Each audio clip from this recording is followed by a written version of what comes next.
حول ولا قوة إلا بالله العلي العظيم. أعوذ بالله من الشيطان الرجيم. بسم الله الرحمن الرحيم.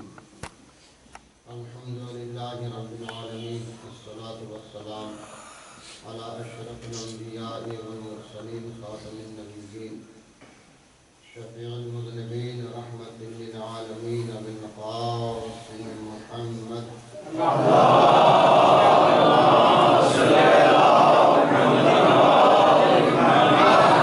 الطيبين الطاهرين المعصومين المنتجبين، ولعنة الله على أعدائهم وغاصب حقوقهم ومنكر فضائلهم أجمعين. أما بعد، فقد قال رسول الله صلى الله عليه وآله وسلم: فاطمة بضعة مني.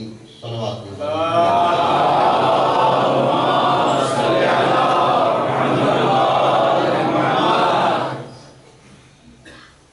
عزیزان محترم،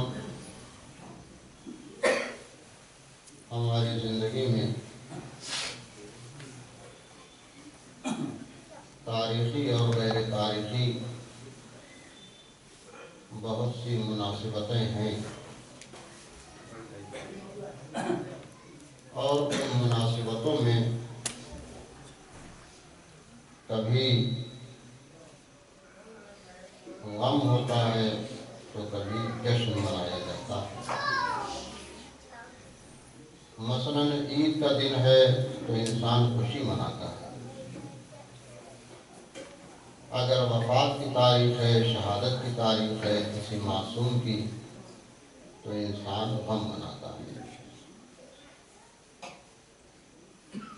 تو بہت ساری مناسبتیں ہیں جس میں خوشیاں اور غم منائے جاتے ہیں، لیکن ان تمام مناسبتیں ایسی ہیں کہ جو ہم خوشی اور غم مناتے ہیں، اس میں دو پہلو پایا جاتا ہے۔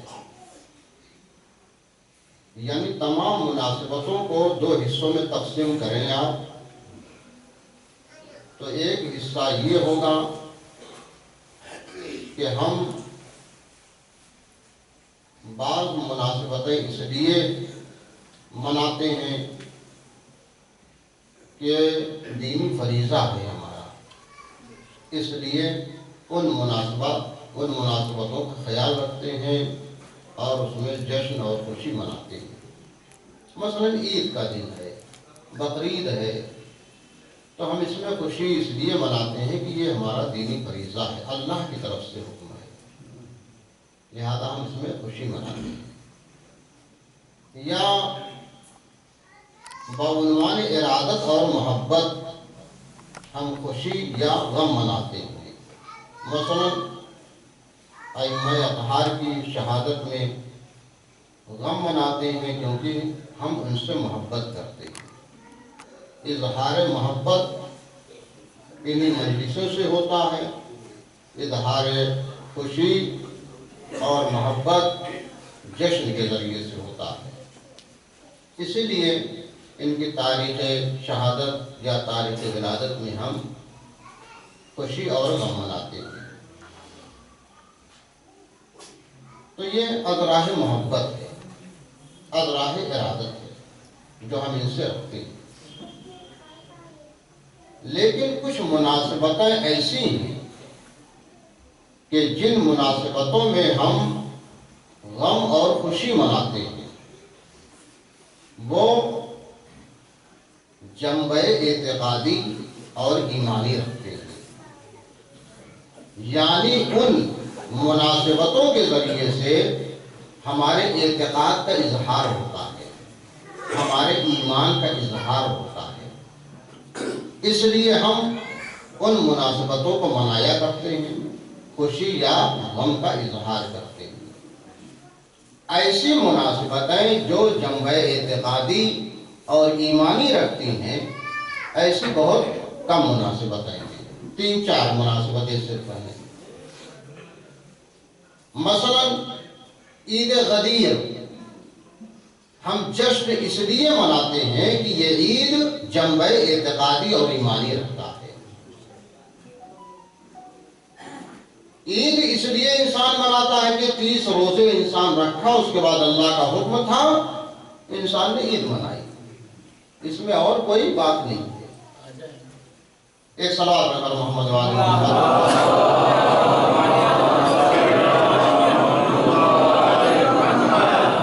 گزارش ہے تھوڑا سا آگے آ جائے تو نہیں تو یہ فلال حرم ہوتا رہے گا۔ ایک اور صلوات پڑھ محمد۔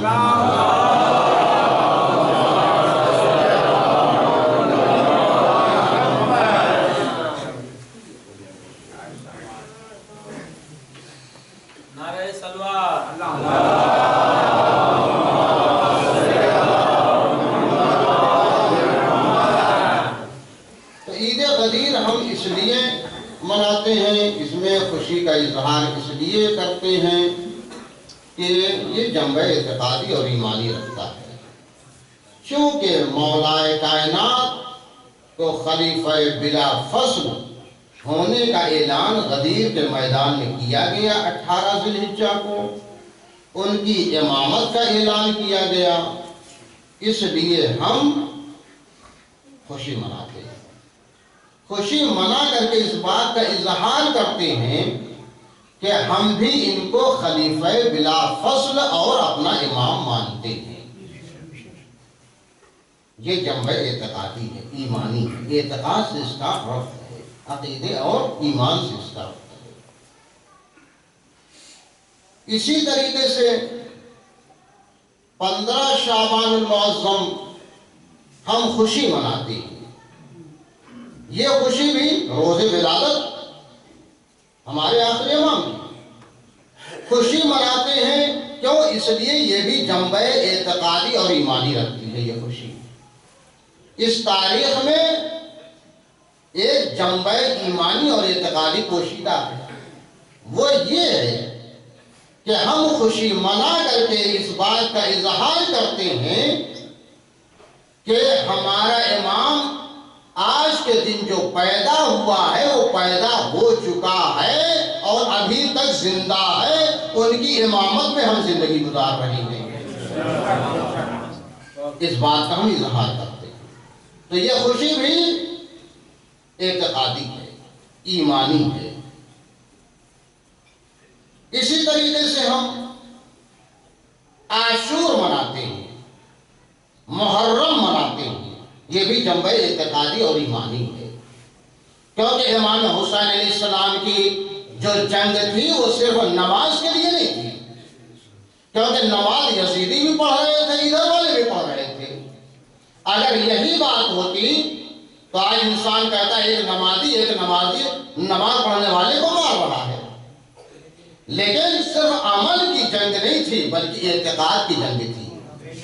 فراموش کیا تھا لوگوں نے اہل بیت کو، امام حسین اہل بیت کو پہچانوانے کے لیے نکلے تھے،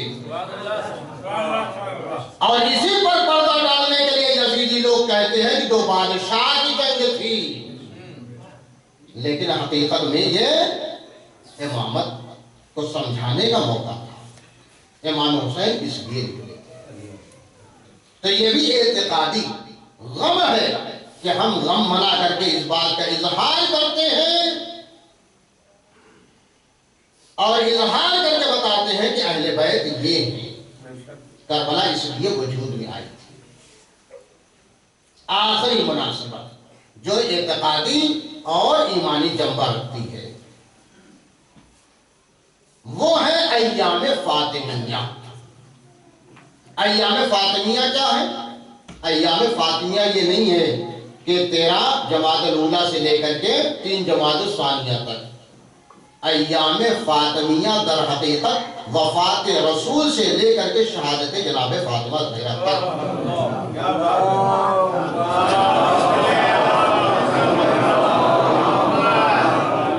اس درمیان کا جو وقت ہے اس کو کہتے ہیں ایام فاطمیہ، کہ جو واقعات جناب سیدہ کے ساتھ ہوئے، جناب سیدہ نے جو فعالیت اس دور میں انجام دی، اسی کو ایام فاطمیہ سے تعبیر کیا جاتا ہے۔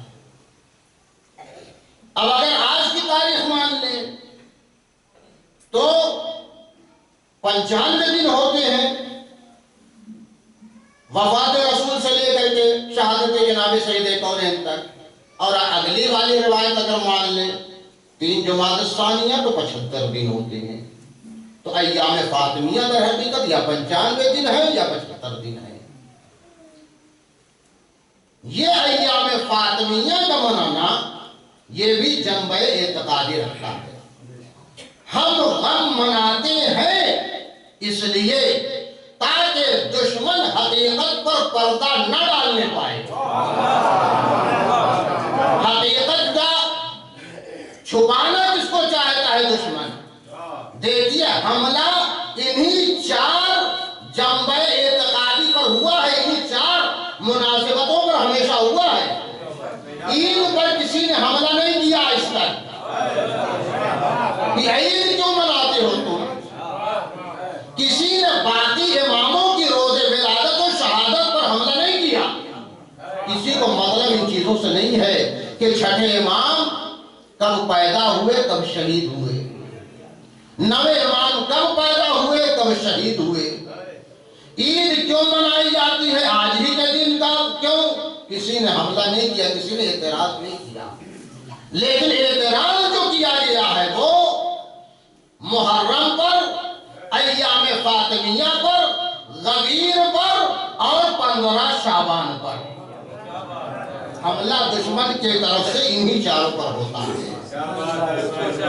کیوں؟ اس لیے یہ جنبہ اعتقادی ہے، اس میں کچھ راز پوشیدہ ہے، کچھ حقیقت ہے جس حقیقت کو دشمن چھپانا چاہتا ہے۔ اسی طریقے سے راز ہے ایام فاطمیہ میں، اس راز کو دشمن چھپانے کے لیے طرح طرح کے فتوے دیتا ہے، طرح طرح کے اشکالات پیدا کرتا ہے تاکہ لوگوں کے ذہن ادھر سے ہٹ جائیں اور وہ حقیقت نہ جاننے پائیں۔ وہ حقیقت کیا ہے؟ وہ حقیقت یہ ہے کہ دشمن جناب سیدہ کی شہادت پر پردہ ڈالنا چاہتا ہے۔ پردہ اس لیے ڈالتا ہے تاکہ بعد میں سوال نہ کرے اگر شہادت ہوئی ہے تو قاتل کون ہے۔ اس لیے دشمن چاہتا ہے کہ یہ کہا جائے کہ سیدہ کی وفات ہوئی ہے، شہادت نہیں۔ طرح طرح کے اعتراض، طرح طرح کی باتیں کہ اس زمانے میں کہاں دروازے ہوا کرتے تھے کہ دروازہ جلایا جائے اور پھر گرایا جائے گا۔ اس زمانے میں تو گھر میں دروازے ہی نہیں ہوتے تھے، پردے لٹکتے تھے، اور تم کہتے ہو دروازہ جلایا گیا، گرایا گیا، پہلے شکستہ ہوا۔ اس طریقے کی فضول باتیں کر کے انسان کے ذہن میں تشویش پیدا کی جاتی ہے، ذہن کو پھیرا جاتا ہے۔ کیوں؟ تاکہ یہ لکھا جائے تاریخ میں کہ بنت رسول کی وفات ہوئی ہے، اپنی طبیعی موت دنیا سے گئی ہے، شہادت نہیں ہوئی ہے۔ اس شہادت کو چھپانے کے لیے دشمن وار کرتا ہے اب ایام فاطمیہ کہ ایام فاطمیہ نہ منایا جائے، کیونکہ منایا جائے گا تو واقعات بیان کیے جائیں گے، جناب سیدہ نے جو فعالیت انجام دی ہے اس کو بیان کیا جائے گا، آپ کی شہادت کو بیان کیا جائے گا۔ جب شہادت کا ذکر آئے گا تو خود بخود تلاش کیا جائے گا جس نے شہید کیا، قاتل کون تھا۔ جہاں قاتل کی بات آئے گی تو پھر ظاہر سی بات ہے حقیقت سامنے آ جائے گی۔ اے سلام علیہ محمد والے۔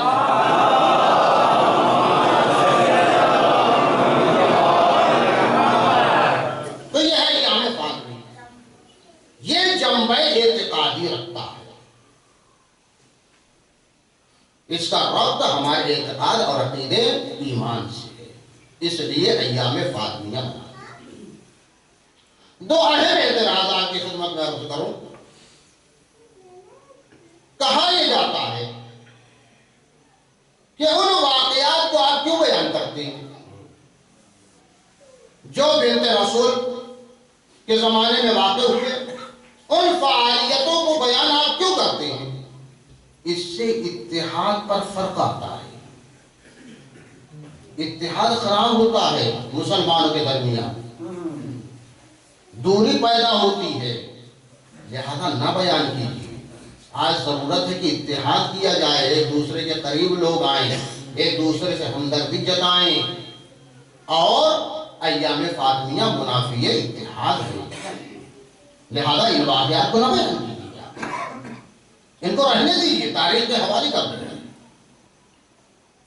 ایک یہ کہا جاتا ہے، اور دوسری بات جو کہی جاتی ہے وہ یہ کہ یہ واقعات جو تاریخی واقعات ہیں یہ تو ایک فرد سے مخصوص ہے، صرف بنت رسول سے، اور ایک فرد کے واقعے کو بار بار بیان کرنا کوئی مطلب نہیں رکھتا، اس کا کوئی فائدہ نہیں ہے، لہذا آپ اس کو عمومیت دینے کی کوشش نہ کیجیے، اس کو عمومی بنانا، اس مسئلے کو کوئی فائدہ اس کا نہیں ہے، کیونکہ ایک فرد سے مخصوص ہے۔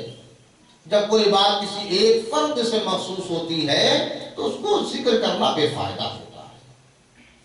ہاں، جو عام ہو اس کو ذکر کیجیے، اور بنت رسول کا واقعہ یہ صرف انہی سے مخصوص ہے، لہذا بیان کرنا کوئی مقصود نہیں ہوتا۔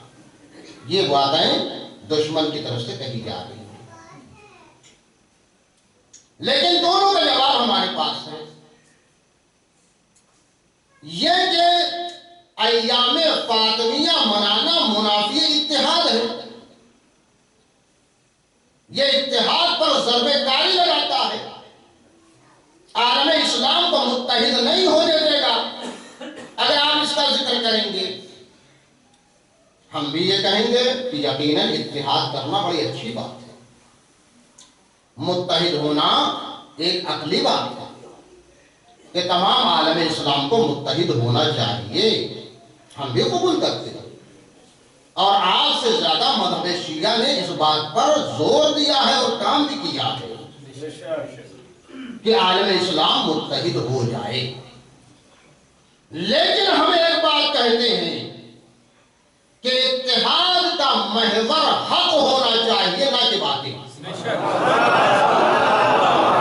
یہ ہم شرط لائیں کہ ہمیشہ اتحاد کا محور حق ہونا چاہیے، اتحاد کا مرکز حق ہونا چاہیے، کیونکہ جب اتحاد کا محور حق ہوگا، مرکز حق ہوگا، تو اس کے تین اثر وجود میں آئیں گے۔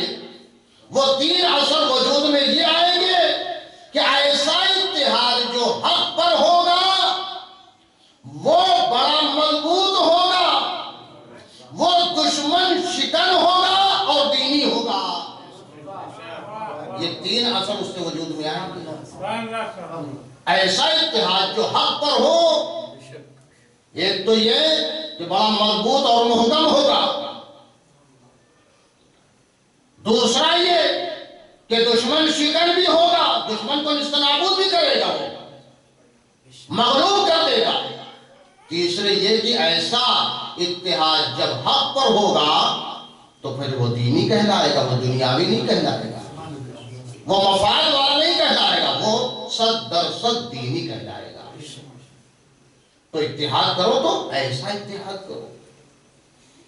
اب سوال یہ آئے گا کہ وہ حق چیز کیا ہے جس پر متحد ہوا جائے، جس کو مرکز اتحاد بنایا جائے، جس کو محور اتحاد بنایا جائے۔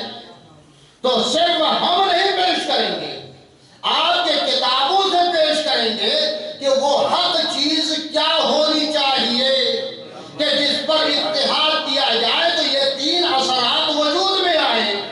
آپ کے کتابوں نے لکھا ہے الحق مع علی، علی مع الحق، حق علی کے ساتھ ہے، علی حق کے ساتھ ہے۔ رسول نے ارشاد فرمایا لن یفترقا حتی یرد علی الحوض، نہ حق علی سے جدا ہوگا نہ علی حق سے جدا ہوں گے حتیٰ کہ حوض کوثر تک پہنچ جائیں۔ آپ کی کتابوں میں لکھا ہے، اور ایک کتاب نے نہیں بلکہ کئی کتابوں میں یہ حدیث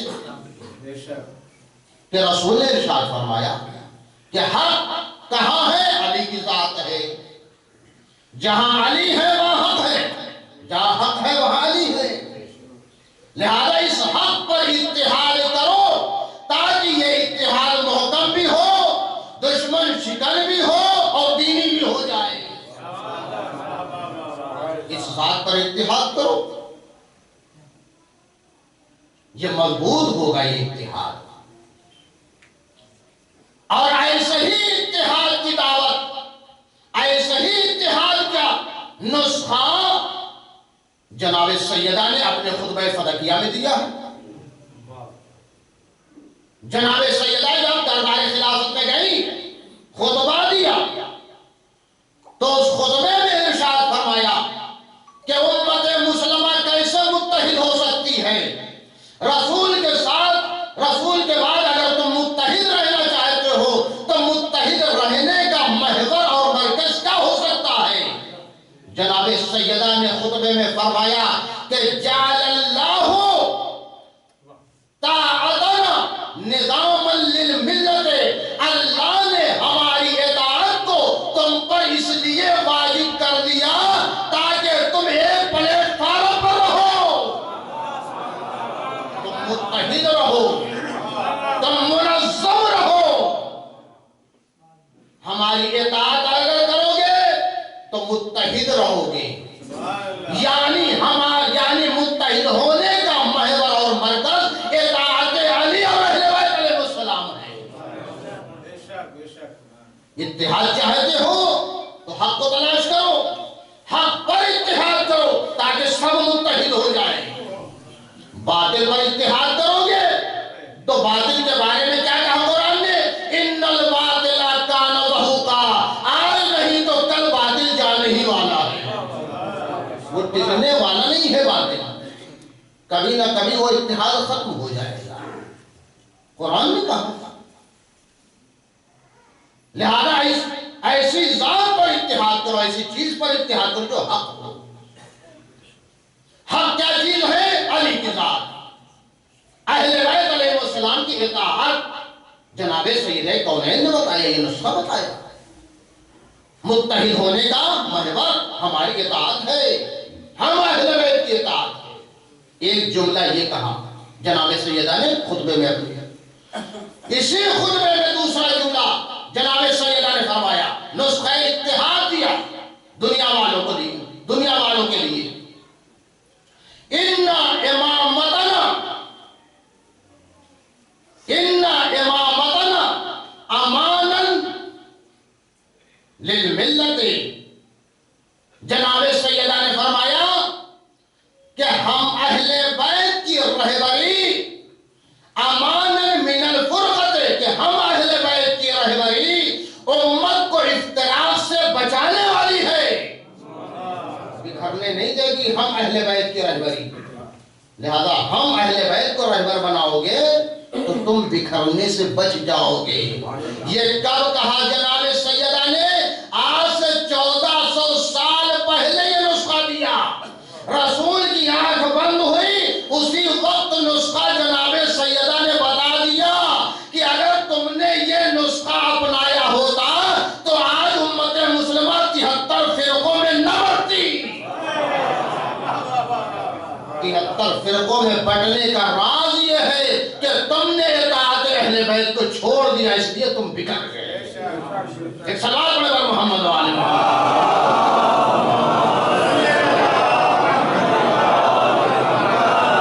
آج دنیا اتحاد کے نئے نئے نسخے بناتی ہے، نہ جانے کتنے نسخوں پر عمل ہوا، لیکن آج تک دنیا کامیاب نہ ہو سکی۔ میں کہتا ہوں اتنے نسخے تو بنائے اور آزمائے، ایک مرتبہ جناب سیدہ کا نسخہ استعمال کر کے دیکھ لو، یہ بھی نسخہ آزما کے دیکھ لو، کامیابی ہوتی ہے کہ نہیں؟ یقیناً کامیابی ہوگی، کیونکہ جناب سیدہ مرکز تغییر ہے، معصومہ ہے، معصومہ کی زبان میں ذرہ برابر فرق نہیں ہوتا، یہ زبان جھوٹی نہیں ہوتی، لیکن آزما کے تو دیکھ لو۔ لیکن صرف یہی نہیں کہ امت مسلمہ کی بات کی جائے، اپنے گریبان میں بھی ہم جھانک کر کے دیکھیں، کہ ہمارے درمیان بھی جو اختلاف پایا جا رہا ہے، کتنے اختلافات پائے جا رہے ہیں، ہم اہل بیت کے ماننے والے ہیں، اہل بیت کے چاہنے والے ہیں، لیکن پھر بھی اختلاف ہے، لیکن پھر بھی اختلاف ہے، اس کا مطلب یہ ہے کہ صرف زبانی دعویٰ ہے، اطاعت نہیں ہے۔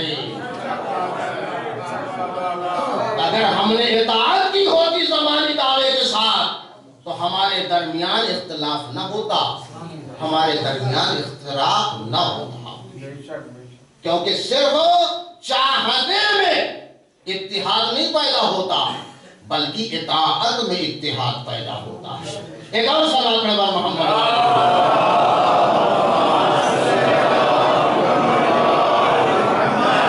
تو اگر انسان کو اتحاد کرنا ہے، اتحاد کی بات کرنا ہے، تو اس طریقے سے اتحاد کرے کہ سب ایک پرچم تلے جمع ہو جائے، حق ہونا چاہیے پرچم اتحاد، تاکہ اس کے تلے کسی کو آنے میں کوئی آر، کوئی اعتراض نہ ہو۔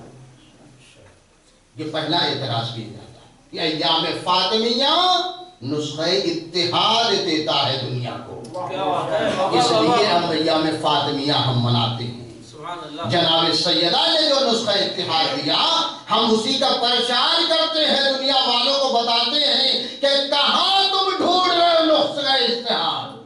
1400 سال پہلے جناب سیدہ کونین رسول کی دختر محترمہ بتا کے گئی ہیں کہ نسخہ اتحاد کیا ہے، ایام فاطمیہ اسی لیے مناتے ہیں۔ دوسرا اعتراض، یہ ایک فردی واقعہ ہے، لہذا انہیں تک محدود رہنے دیا جائے، اس کو عمومیت نہ دی جائے، اس کو بیان کرنا کوئی فائدہ نہیں رہتا، کیونکہ کسی ایک ذات سے مخصوص ہو کوئی واقعہ تو بیان کرنے کا کوئی مقصد نہیں ہوتا، کوئی فائدہ نہیں ہوتا۔ ہم جو ایام فاطمیہ کا ذکر کرتے ہیں، جناب سیدہ کا جو ذکر کرتے ہیں، اس لیے نہیں کرتے کہ وہ مولائے کائنات کی ہمسر ہیں، زوجہ ہیں، اس لیے نہیں کرتے کہ فقط امام حسن و حسین کی مادر گرامی ہیں، فقط اس لیے نہیں کرتے کہ رسول اکرم کے دختر نیک اختر ہیں، صرف اس لیے نہیں کرتے ہم ان کا ذکر، بلکہ اس لیے کرتے ہیں کہ اس ذکر میں اعتقادی اور ایمانی پہلو پایا جاتا ہے۔ جناب سیدہ کی ذات ہمارے ایمان کا ایک حصہ ہے، ہمارے اعتقاد کا ایک حصہ ہے، اس لیے ہم آپ کا ذکر کرتے ہیں، اس لیے ایام فاطمیہ کا ذکر کرتے ہیں۔ جناب سیدہ نے آپ کے زمانے میں جو واقعات پیش آئے اور وفات رسول کے بعد جتنی بھی فعالیت جناب سیدہ نے انجام دی ہے، اپنے امام وقت کی حمایت میں انجام دی ہے۔ جیسے ہمارے امام وقت ہیں، ایسے ہی مولائے کائنات جناب سیدہ کے امام وقت تھے، ان کی حمایت میں جناب سیدہ نے جان دی ہے۔ یہ جنبہ اعتقادی ہے امامت کا مسئلہ، ایمانی جنبہ رکھتا ہے یہ امامت کا مسئلہ، تو حمایت امامت میں جان دی ہے جناب سیدہ نے، جو فعالیت انجام دی ہے حمایت جناب مولا کائنات میں، یہ جنبہ اعتقادی رکھتا ہے۔ ہر مومن کی یہ تمنا ہوتی ہے کہ اللہ ہم سے راضی ہو۔ یہ مقدمہ پیش کرتا ہوں تاکہ جو ہے بات واضح ہو جائے کہ یہ جنبہ اعتقادی ہے، یہ کوئی ایک فرد سے مخصوص واقعہ نہیں ہے، جو جناب سیدہ کے ذریعے سے جو فعالیت انجام پائی ہے اور جو شہادت ہوئی ہے، کیوں شہادت ہوئی ہے۔ ہر انسان چاہتا ہے کہ اللہ مجھ سے راضی ہو، ہر مومن کی تمنا یہی ہے، اسی لیے انسان نماز پڑھتا ہے، اس لیے روزے رکھتا ہے، اس لیے خیر و خیرات کرتا ہے۔ لیکن اللہ راضی کب ہوتا ہے؟ اللہ راضی کیسے ہوتا ہے؟ علماء اہل سنت نے اپنی کتابوں میں لکھا، کئی کتابوں میں لکھا کہ رسول اکرم نے ارشاد فرمایا ان اللہ یغضب لغضبک ویرضی لرضاک، اے میری بیٹی فاطمہ، اللہ تمہارے غضب سے غضبناک ہوتا ہے، تمہارے راضی ہونے سے راضی ہوتا ہے۔ یعنی خدا کے راضی ہونے اور ناراض ہونے کا معیار و ملاک جناب سیدہ کی رضامندی ہے یا غضبناک ہونا ہے۔ یہ راضی ہے تو اللہ راضی، یہ غضبناک ہے تو اللہ غضبناک ہے۔ یہ اللہ کے راضی اور ناراضی ہونے کا معیار اور ملاک ہے۔ یہ کس نے فرمایا؟ رسول نے فرمایا۔ رسول نے صحیح فرمایا، ہر مسلمان کہے گا یقیناً صحیح فرماتے ہیں، رسول جھوٹ نہیں بولتے، کیونکہ جو رسول کی حدیث پر یا رسول کو جھوٹا کہے اس نے عصمت رسول پر، اس نے عصمت رسول کو جھٹلایا۔ جو عصمت رسول کو جھٹلائے اس نے آیت التطہیر کو جھٹلایا، جس نے آیت التطہیر کو جھٹلایا اس نے قرآن کو جھٹلایا، جس نے قرآن کو جھٹلایا اس نے وحی کو جھٹلایا، جس نے وحی کو جھٹلایا اس نے خدا کو جھٹلایا، اور خدا کو جھٹلانے والا کافر ہوتا ہے۔ لہذا ہر ایک قبول کرے گا کہ نہیں رسول صحیح بولتے ہیں۔ وَمَا يَنْطِقُ عَنِ الْهَوَىٰ إِنْ هُوَ إِلَّا وَحْيٌ يُوحَىٰ، بغیر وحی کے یہ کلام ہی نہیں کرتے۔ تو اس کا مطلب رسول نے صحیح فرمایا کہ اللہ کے راضی ہونے اور ناراض ہونے کا معیار اور ملاک جناب سیدہ کی ذات گرامی ہے۔ یہ راضی تو اللہ راضی، یہ ناراض تو اللہ ناراض۔ اب تاریخ میں آئیے، جناب سیدہ کس سے ناراض گئی؟ جناب سیدہ کس سے ناراض گئی دنیا سے؟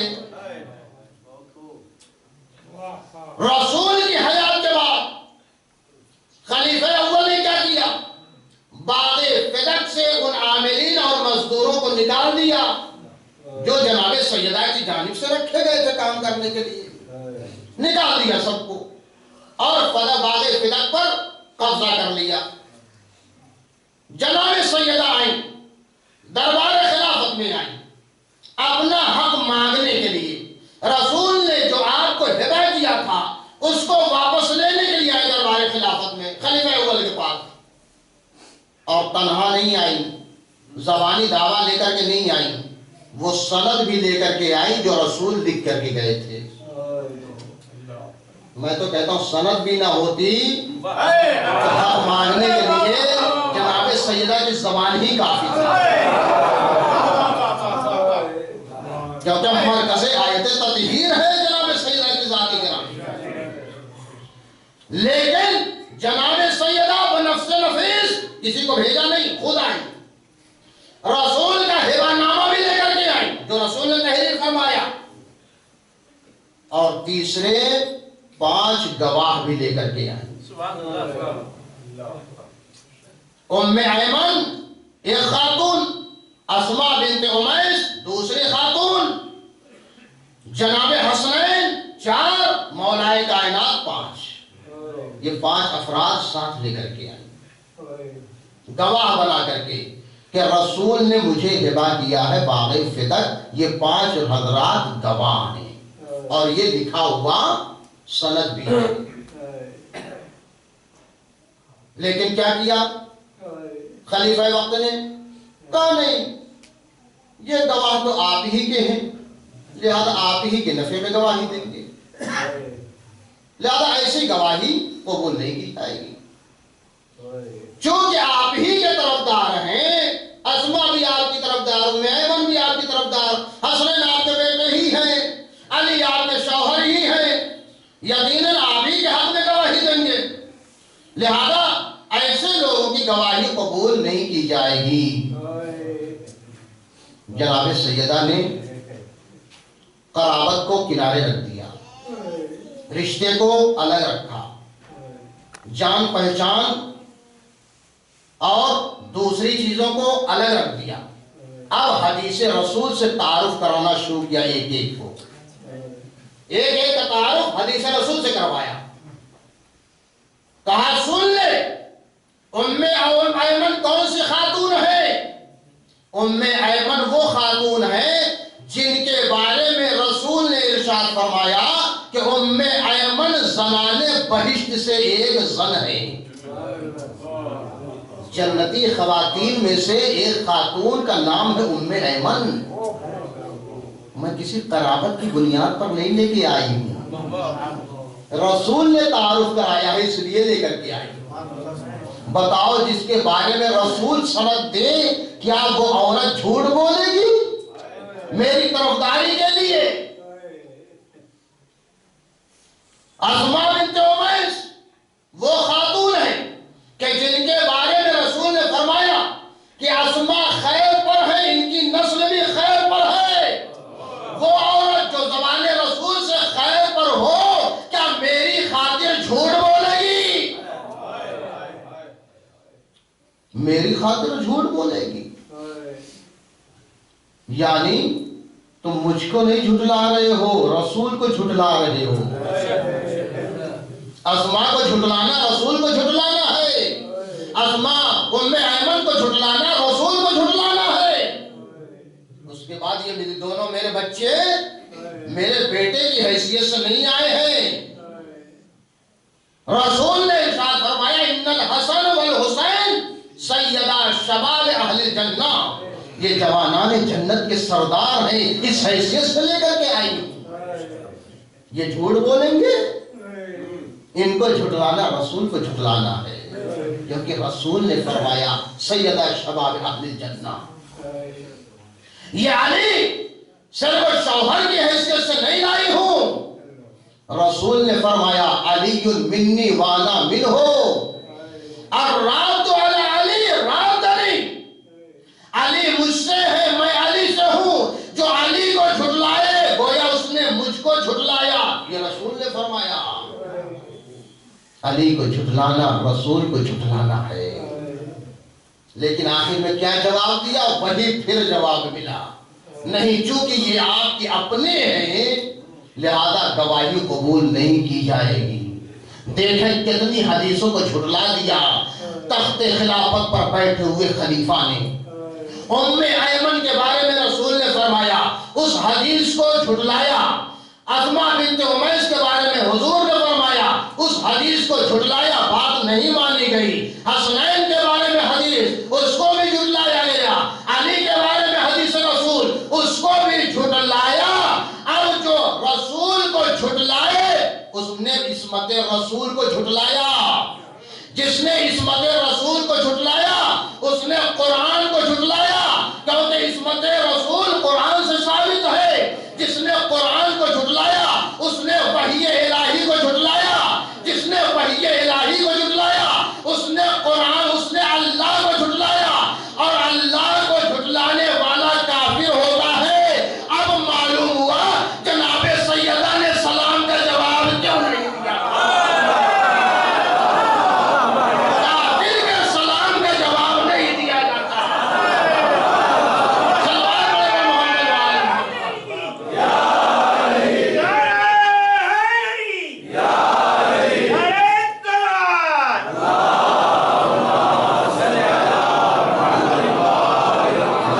صرف گواہوں کو نہیں جھٹلایا، احادیث رسول کو جھٹلایا ہے. یعنی رسول پر یقین نہیں تھا ان کی عصمت پر کہ انہوں نے صحیح کہا ہے. ان کی بات کو جھٹلانا یعنی رسول کی عصمت کو جھٹلانا ہے. عصمت کو جھٹلانا قرآن کو جھٹلانا ہے. قرآن کو جھٹلانا وحی الہی کا جھٹلانا ہے. وحی کا جھٹلانا خدا کا جھٹلانا ہے. ایسا انسان کافر ہو. شہزادی نے جواب نہیں دیا اسی لیے کہ جس انسان کی فطرت اتنی گندی ہو چکی ہو اس کے سلام کا جواب نہیں دیا جاتا. بہت ساری چیزیں اچھی ہوتی ہیں اپنی جگہ پر، لیکن جب گندی جگہ پہ چلی جاتی ہیں تو اس کو انسان نظر انداز کر دیتا ہے. اس کا احترام نہیں کرتا، اس کا احترام نہیں کیا جاتا۔ جب گندی جگہ پر چلی جائے، باطل جگہ پر چلی جائے، مثلا اذان حق ہے، محترم ہے، شعار اسلام ہے، لیکن جناب سیدہ نے وفات رسول کے بعد کبھی دھیان سے اذان کی آواز نہیں سنی۔ کیوں؟ کیونکہ بلال کو نکال دیا گیا تھا، بلال کو اذان سے نکال دیا گیا۔ اب دربار خلافت کا مؤذن اذان دے رہا تھا، اذان حق تو ہے لیکن باطل زبان سے ہے، اس لیے جناب سیدہ نے کبھی دھیان سے نہیں سنا۔ دلیل پیش کروں گا آپ کی خدمت میں، دلیل پیش کروں گا کیوں نہیں دھیان سے سنا، کیسے نہیں دھیان سے سنا۔ جناب سیدہ جب اذان ہوتی تھی گھر کی کھڑکی بند کر دیا کرتی تھی، جبکہ ایک نچلے درجے کا بھی مسلمان ہو تو دروازہ کھول دے گا، لیٹا ہے تو بیٹھ جائے گا، عورت بے پردہ ہے تو اپنے چہرے کا پردہ، اپنے سر کا پردہ کر لے گی، نچلے طبقے کا مسلمان۔ لیکن جناب سیدہ اذان ہوتی تھی، دھیان سے نہیں سنتی تھی، دروازہ اور کھڑکی بند کر لیا کرتی تھی۔ ایک مرتبہ بلال آئے مدینے، جناب سیدہ نے کہا بلال ایک مرتبہ اپنی زبان سے اذان سنا دو، اذان کہہ دو، کیونکہ اذان سنے ہوئے بہت دن ہو گئے۔ اب تک جناب سیدہ اذان نہیں سن رہی تھی، ہو رہی تھی اذان لیکن سن نہیں رہی تھی۔ آواز کان میں آ جانا اور بات ہے، غور سے سننا اور بات ہے۔ ہو رہی تھی اذان، لیکن جیسے ہی جناب بلال نے اذان دی، جناب بلال جبکہ چھوڑ چکے تھے اذان دینا، گلدستے کو چھوڑ چکے تھے، کہا تھا میں اب اذان نہیں دوں گا، لیکن بلال جانتے ہیں اہل بیت کی اطاعت واجب ہے۔ جناب سیدہ کے ساتھ اہل بیت کے افراد میں سے ایک فرد ہے، اگر شہزادی حکم دے اطاعت کی جناب سیدہ کی، گئے گلدستے اذان پر، اللہ اکبر کہی، سن رہی ہے شہزادی اذان کی آواز، جیسے ہی بابا کا نام آیا غش کھا کر کے زمین پر گر گئیں۔ اگر غور سے پہلے بھی سنا ہوتا تو نہ جانے کتنی مرتبہ جناب سیدہ بے ہوش ہوئی ہوتی، لیکن اس کا مطلب یہ ہے کہ کبھی دھیان سے آواز نہیں سنی جناب سیدہ، کیونکہ باطل کی زبان سے حق کی آواز بلند ہو یہ اچھا نہیں لگتا، اچھا نہیں لگتا یہ بات۔ تو جناب سیدہ کا ذکر جو کرتے ہیں یہ صرف فردی نہیں ہے، کس سے ناراض دنیا سے گئی یہ بات تھی، کس سے ناراض ہو کر کے گئی؟ جب آپ کو وہ ہبہ نامہ، وہ ہبہ نہیں ملا، یعنی باغ فدق نہیں ملا، اور لینے والے نے لے کر کے پھاڑ بھی دیا ہبہ نامے کو، جناب سیدہ مایوس ہو کر کے گھر آ گئی مولا کائنات سے۔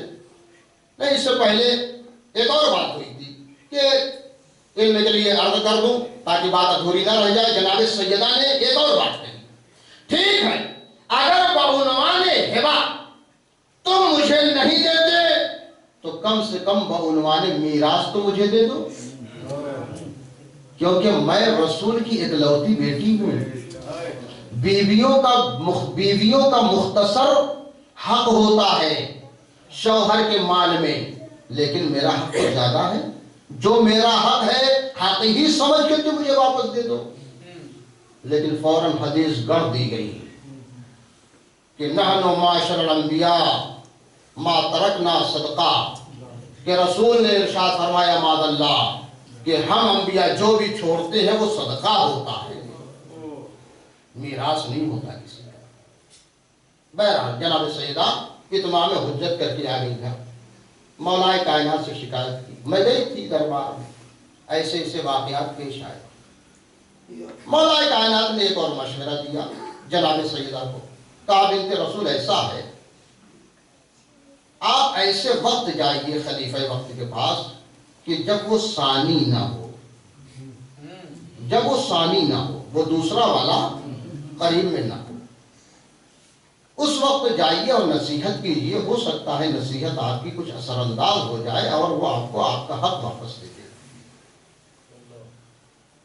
عمل کیا جناب سیدہ نے، ایسے وقت گئی کہ جب وہ نہ تھا، گئی نصیحت کی، خلیفہ وقت کو متاثر ہوا اور اس نے دوبارہ ہبہ نامہ لکھ دیا اور کہا ٹھیک ہے یہ آپ کا حق ہے، آپ لے جائیں۔ لیکن ابھی واپس ہو ہی رہی تھی کہ وہ دوسرا راستے میں مل گیا۔ اس نے کہا بنت رسول یہ آپ کے ہاتھ میں کیا ہے، کیسا کاغذ ہے؟ آپ نے فرمایا یہ ہبہ نامہ لکھا ہے۔ اس نے لیا، اس پر تھوکا، پھاڑا اور زمین پر مل دیا، زمین پر مل دیا۔ اس کے بعد جناب سیدہ ہمیشہ ناراض رہی۔ صحیح بخاری، صحیح مسلم اور باقی بہت ساری روایتوں میں، بہت ساری کتابوں میں یہ روایت موجود ہے آج بھی کہ جناب سیدہ نے اس کے بعد ان سے گفتگو نہیں کی، حتیٰ کہ دنیا سے چلی گئیں لیکن ان سے کلام نہیں کیا۔ بعض روایتوں میں یہ جملہ ہے کہ بحالت ناراضگی دنیا سے گئیں، جناب سیدہ ناراض ہو کر کے دنیا سے گئیں۔ تاریخ کہتی ہے کہ ان کو نماز جنازہ پڑھنے کی بھی اجازت نہیں دی اپنے جنازے کہ یہ لوگ میرے جنازے پر نماز نہ پڑھنے پائیں۔ اسی لیے مولا کائنات نے رات کی تاریکی میں جنازہ اٹھایا تھا تاکہ چنندہ افراد جنازے کی تشییع کریں اور بنت رسول کو رات کے سناٹے میں دفن کر دیا جائے اور ان لوگوں کو خبر نہ ہونی پائے۔ اسی لیے تو جناب سیدہ تاریخ کے حوالے سے، علماء عامہ کی کتابوں کے حوالے سے، کہ جناب سیدہ خلیفہ وقت سے اور کچھ لوگوں سے اس حالت میں دنیا سے گئی کہ وہ ناراض تھیں۔ بات یاد ہے نا، اللہ کے راضی اور ناراض ہونے کا معیار کیا ہے؟ ذات جناب فاطمہ زہرا۔ اگر تم دیکھنا چاہتے ہو کہ اللہ راضی ہے تو دیکھو کہ فاطمہ راضی ہے کہ نہیں راضی ہے۔ اگر دیکھنا چاہتے ہو اللہ ناراض ہے تو یہ دیکھو کہ فاطمہ ناراض ہے کیا۔ اگر یہ راضی تو اللہ راضی، یہ ناراض تو اللہ ناراض ہے۔ فاطمہ ناراضگی کے عالم میں دنیا سے گئی اور جا کر کے بتایا کہ یہ جو خلافت ہے یہ باطل خلافت ہے، یعنی بطلان کی مہر لگا کر کے گئی کہ یہ خلافت حق کی خلافت نہیں ہے۔ یہ فاطمہ کا دنیا سے جانا ناراض ہو کر کے مہر بطلان لگا کر کے جانا ہے وقتی خلافت پر، کہ اگر حق ہوتی تو فاطمہ ناراض نہ ہوتی، ناراض ہو کر کے جائے، یہ جنبہ اعتقادی ہے۔ اور علی کی حمایت کا جو بتلایا کہ امام وقت امام برحق اگر ہے تو وہ علی کی ذات ہے، اور انہی کی حمایت میں جان دے دی جناب سیدہ، جان دے دی جناب سیدہ۔ اسی لیے ایام فاطمیہ کو بھلوانے کی کوشش کی جاتی ہے، اس پر پردہ ڈالنے کی کوشش کی جاتی ہے۔ کیوں؟ اس لیے کہ ایام فاطمیہ کے تذکرے سے مجرموں کے جرم آشکار ہوتے ہیں،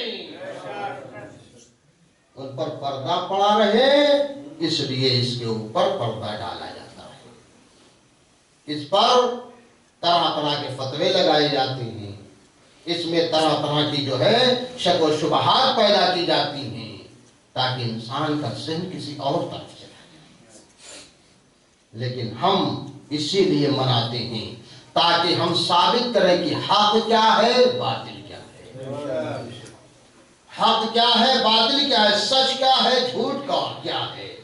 امام نار کون ہے، امام نور کون ہے؟ یہ ایام فاطمیہ سے واضح ہوتا ہے، کیونکہ سب سے پہلی قربانی جو امامت کے راستے میں ہوئی ہے وہ جناب سیدہ کے ذریعے سے ہوئی ہے، حق اور باطل میں تمیز ڈالنے کے لیے، امام نار و نور کو سمجھانے کے لیے پہلے قربانی جناب سیدہ نے دی ہے۔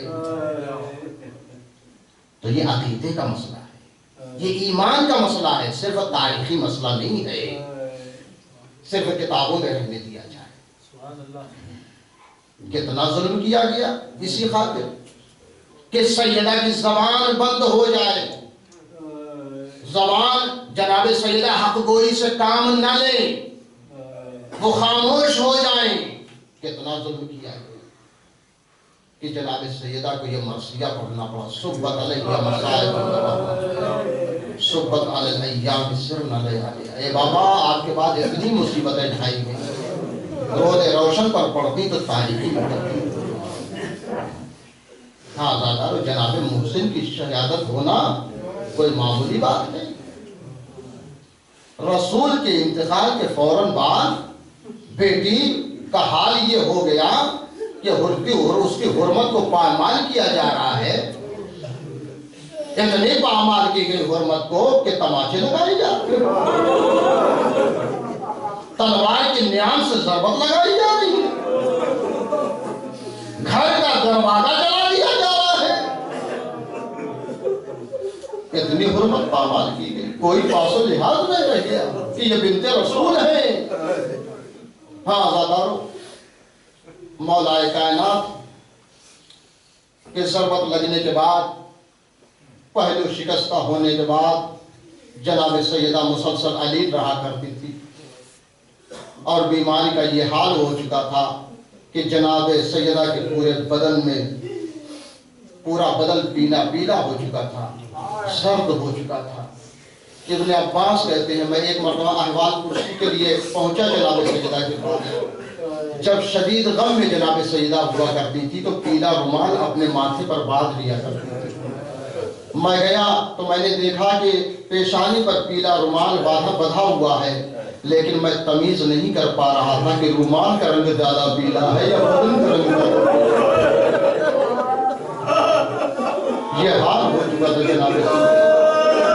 آخری وقت قریب آ گیا، علی کو بلایا، علی مجھے اب لگتا ہے کہ اب میں دنیا سے بہت جلدی چلی جاؤں گی، تفضل رسول سے میری روح برباد ہونے والی ہے، لہذا کچھ وصیتیں کرنا چاہتی ہے۔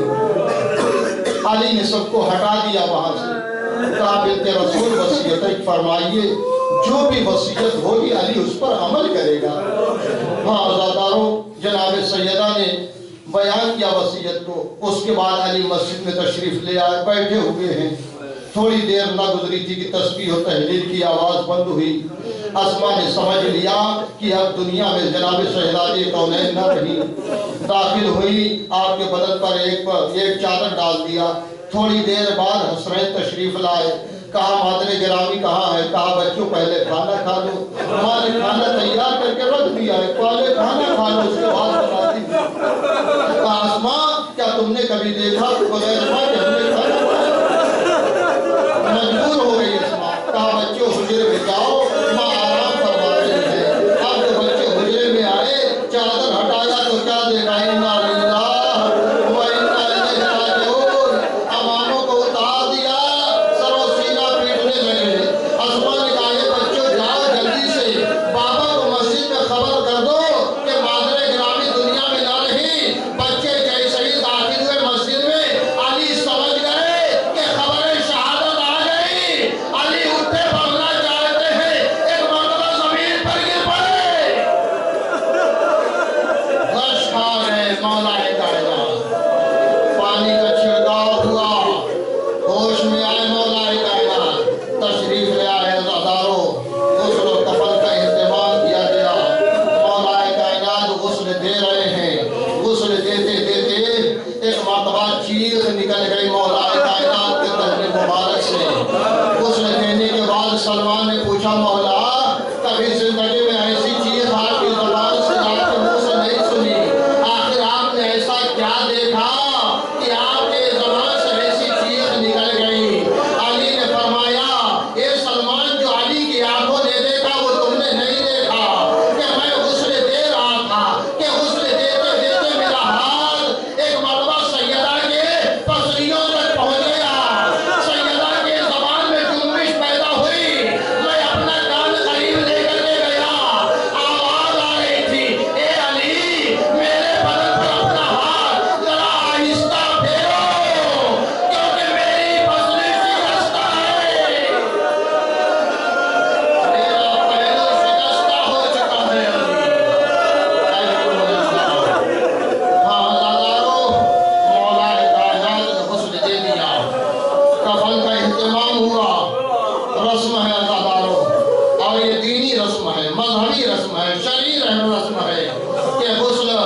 ہونے کے بعد قریبی رشتہ داروں کو بلایا جائے، آل اولاد کو بلایا جائے تاکہ آخری دیدار مرحوم کا کر لے کہ اب اس کے بعد چہرہ دیکھنا نصیب نہ ہو رہا۔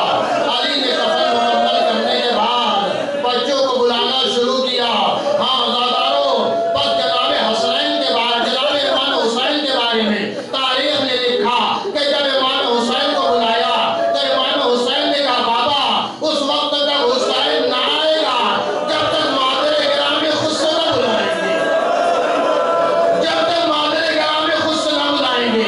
نہ جانے کیسی محبت ہے ان ماں اور بیٹے کے درمیان کہ ایک مرتبہ بندے کفن ٹوٹے، سیدہ کے ہاتھ بلند ہوئے، آجا میرے لال، آجا میرے قریب آجا۔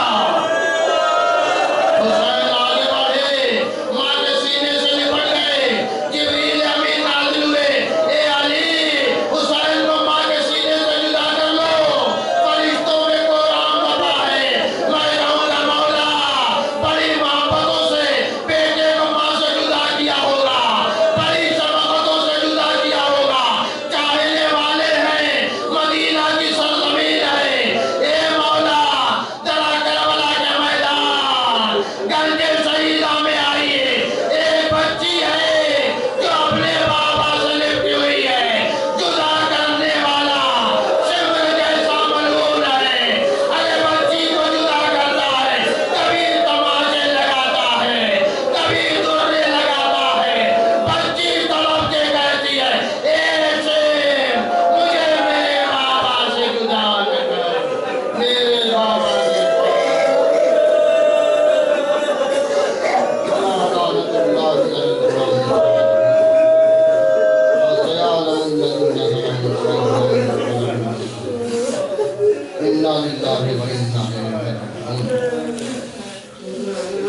معذور